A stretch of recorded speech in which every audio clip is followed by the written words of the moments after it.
From the same Greek world emerged two strikingly different civilizations: Athens, a hub of democracy, arts, and philosophy, and Sparta, a warrior culture defined by discipline, austerity, and martial valor. Beneath the familiar stories lie fascinating details that reveal how uniquely each society lived. Sparta's most infamous dish was black soup, a communal broth made from pork, blood, salt, and vinegar. Served in mess halls, it wasn't just wartime grub, it was a symbol of Spartan frugality and unity. Despite its notorious taste, it was praised across centuries by admirers who respected its simplicity and purpose. In contrast, Athenian dining centered on lively conversations in the agora.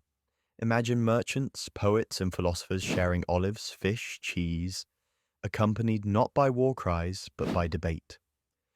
Sparta also held the annual Gymnopedia, a multi-day festival of naked war dancing and choral songs performed under the scorching summer sun.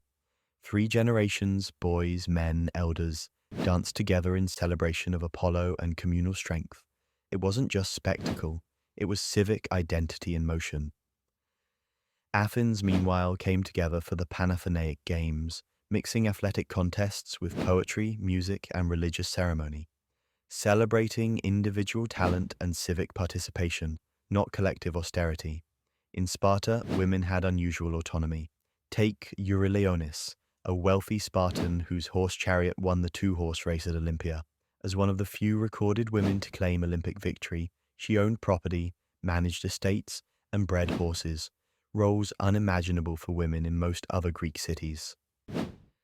Athenian women, in sharp contrast, were expected to remain out of public view, dedicated to weaving and household management, entirely excluded from political or athletic glory.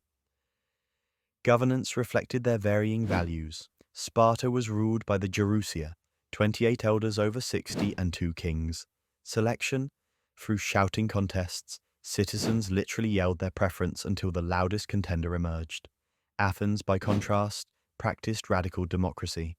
The assembly debated openly, voting by show of hands or token, giving rise to reflective civic discourse. Militarily, Athens invested in its navy, constructing the long walls to protect the city and its port, keeping its people and grain safe even under siege. Sparta, gritty and landlocked, built no walls, relying instead on heavily trained hoplites and swift aggressive raids. In sum, Sparta prized discipline, communal unity, and militarism. Athens prized individual intellect, artistic expression, and civic debate. But these nuances, the infamous black soup, fierce naked festivals, empowered Spartan women, shouting kings, fortified walls, reveal societies more elaborate and human than myth allows.